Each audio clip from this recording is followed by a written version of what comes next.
ನಾನು ಈ ಮನೆಗೆ ಸೊಸೆಯಾಗಿ ಬಂದಾಗ ಒಂದಲ್ಲ ಒಂದು ತಪ್ಪು ಮಾಡಿನೇ ನಾನು ಕಲ್ತಿದ್ದು.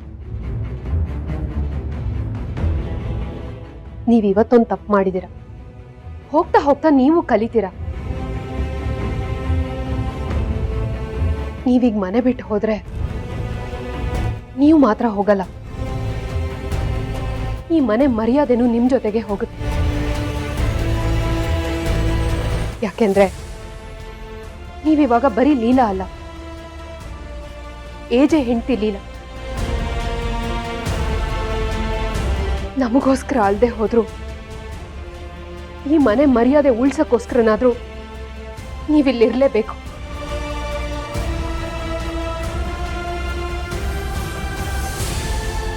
ಏಜೆ ಹತ್ರ ನಾನ್ ಮಾತಾಡ್ತೀನಿ, ಅವ್ರ ಕಾಲಕ್ಕೆ ಬಿದ್ದಾದ್ರೂ ನಾನ್ ಒಪ್ಪಿಸ್ತೀನಿ. ನೀವು ಮನೆ ಬಿಟ್ಟು ಹೋಗ್ಬಾರ್ದು.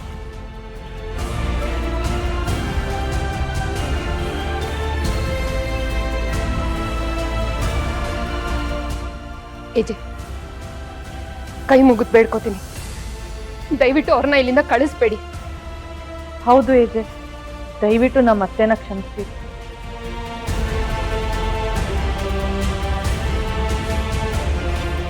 ಇಷ್ಟೆಲ್ಲ ಆದ್ಮೇಲೂ ನೀವು ಅವ್ರನ್ನ ಕ್ಷಮಿಸಲ್ಲ ಅಂದ್ರೆ, ಅವ್ರ ಮನೆ ಬಿಟ್ಟು ಹೋಗೋದೇ ನಿಮ್ ಕೊನೆ ನಿರ್ಧಾರ ಆಗಿದ್ರೆ, ಅವ್ರೊಬ್ರೇ ಹೋಗಲ್ಲ, ನಾವು ಹೋಗ್ತೀವಿ.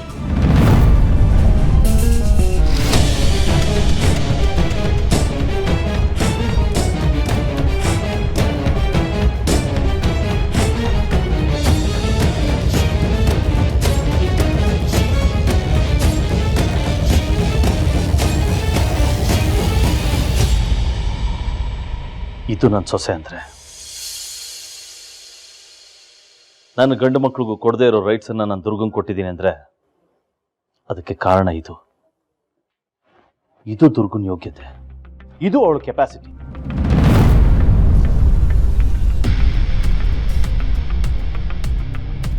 ನೀನು ಅವಳ ಮೇಲೆ ಆರೋಪ ಮಾಡಿದ್ರು, ಮನೆಯಿಂದ ಆಚೆ ಹೋದರೆ ಮನೆ ಮರ್ಯಾದೆ ಹೋಗುತ್ತೆ ಅಂತ ಯೋಚನೆ ಮಾಡೋಳು ಒಡವೆ ಕಳ್ತನ ಮಾಡಿಸ್ತಾಳೆ. ಆದರೆ ನೀನು ಮಾಡಿರೋ ತಪ್ಪನ್ನು ಮುಚ್ಚಾಕಕ್ಕೆ ಇನ್ನೊಂದು ತಪ್ಪು ಮಾಡಿ, ಆ ತಪ್ಪನ್ನು ಮುಚ್ಚಾಕಕ್ಕೆ ಮತ್ತೊಂದು ತಪ್ಪು ಮಾಡ್ತೀನಿ. ಹೀಗೆ ತಪ್ಪು ಮೇಲೆ ತಪ್ಪು ಮಾಡಿ ಬದುಕೋದ್ರ ಬದಲು ಈಗಲಾದ್ರೂ ಬುದ್ಧಿ ಕಲಿತು ಬದಲಾಗದ್ ಕಲ್ತು.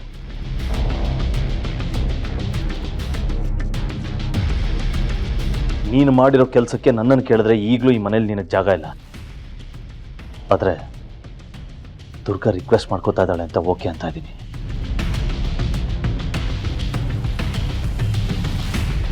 ಮನೇಲಿರೋ ತನಕ ಒಂದನ್ನು ನೆನ್ಪಿಟ್ಕೊಡಿ, ನಿನಗೆ ಮತ್ತೆ ಈ ಮನೇಲಿ ಜಾಗ ಸಿಕ್ಕಿದೆ ಅಂದರೆ ಅದು ದುರ್ಗಾ ಕೊಟ್ಟಿರೋ ಭಿಕ್ಷೆ.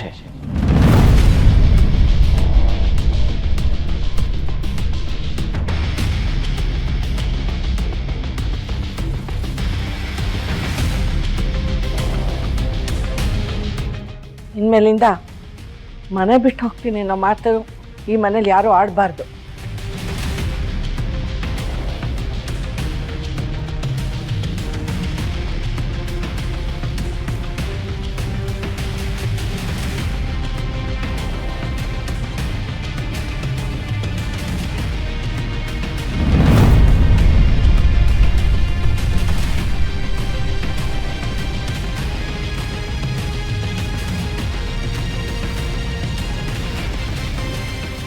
ಇಷ್ಟು ದಿನ ನೀನು ಎಡವಟ್ ಮಾಡ್ಕೊಳ್ಳೋದು, ಮನೆಯಿಂದ ಆಚೆ ಹೋಗೋದು, ಅಜ್ಜಿಗಳು ಅಂತ ಆಳೋದು, ನಿನ್ನನ್ನು ನಾವು ಆರತಿ ಮಾಡಿ ಮತ್ತೆ ಮನೆ ತುಂಬಿಸ್ಕೊಳ್ಳೋದು. ಆದರೆ ಇವತ್ತು ನಿನಗದು ಎಷ್ಟು ದೃಷ್ಟಿಯಾಗಿದೆಯೋ ಏನೋ.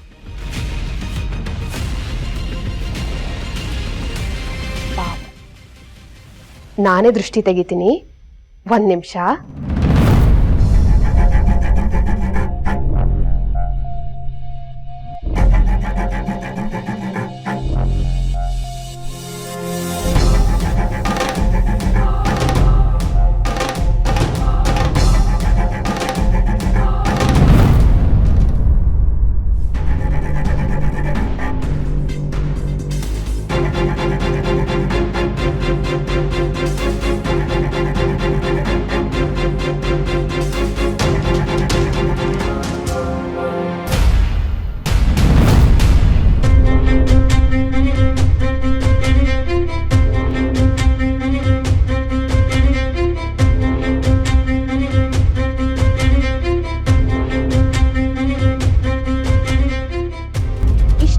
ನೀನು ಮನೆಗೆ ವಾಪಸ್ ಬಂದಾಗ್ಲೆಲ್ಲ ನನ್ನ ಮನ್ಸಿಗೆ ಬೇಜಾರಾಗ್ತಿತ್ತು.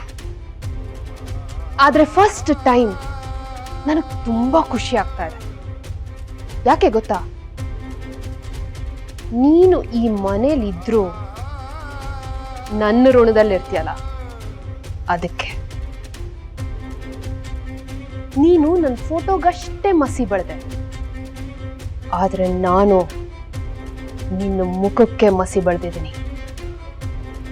ಈ ದುರ್ಗನ ಕೆಣಕಿದ್ರೆ ತುಳ್ದು ಹಾಕ್ಬಿಡ್ತೀನಿ.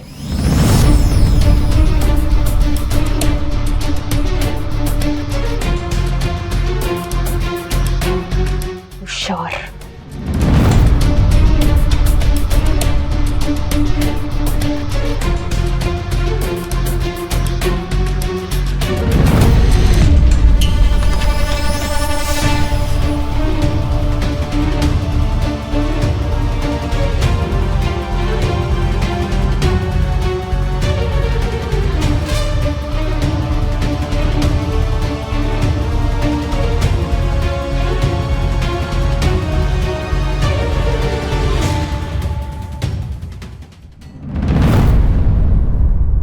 ಅಕ್ಕ, ಎಂತ ಲಕ್ ನಿಮ್ದು.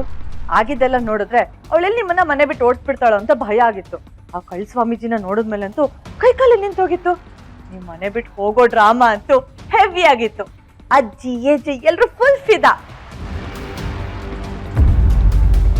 ಅಕ್ಕ, ಆ ಲೀಲಾ ನಾವ್ ಅನ್ಕೊಂಡಿರೋಷ್ಟು ದಡ್ಡಿ ಏನಲ್ಲ. ಹೇಗೋ ಮಾಡಿ ಆ ಕಳ್ ಸ್ವಾಮೀಜಿನ ಹುಡ್ಕೆ ಬಿಟ್ಟಿದ್ದಾಳೆ. ಅಂದ್ರೆ ಅವಳು ನಿಮ್ಮನ್ನ ಯಾವ ಲೆವೆಲ್ಗೆ ಫಾಲೋ ಮಾಡಿರ್ಬೋದು. ಆಕ್ಚುಲಿ ಅವಳು ದಡ್ಡಿನೇ, ಆದ್ರೆ ಅವಳನ್ನ ಬುದ್ಧಿವಂತೆ ಅಂತ ಅನ್ಕೊಂಡಿದ್ಯಲ್ಲ ನೀನು, ಅವಳಿಗಿಂತ ದೊಡ್ಡ ದಡ್ಡಿ. ಅಕ್ಕ, ಅವಳು ನಿಮ್ಮನ್ನ ಫಾಲೋ ಮಾಡಿದ್ ನಿಜ ತಾನೆ? ನೀವ್ ಅವಳ ಕೈಲಿ ಸಿಕ್ಕಾಕೊಂಡಿದ್ ನಿಜ ತಾನೆ? ಎಸ್, ಅವಳು ಫಾಲೋ ಮಾಡಿದ್ ನಿಜ, ಆದ್ರೆ ಬಿಸ್ಕೆಟ್ ಹಾಕಿ ಫಾಲೋ ಮಾಡೋ ಹಾಗೆ ಮಾಡಿದ್ದು ನಾನೇ.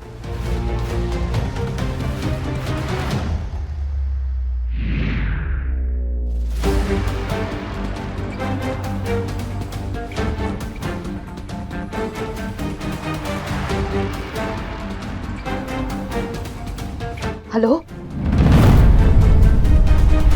ನಾನ್ ದುರ್ಗಾ ಮಾತಾಡ್ತಾ ಇರೋದು. ಸರಿ,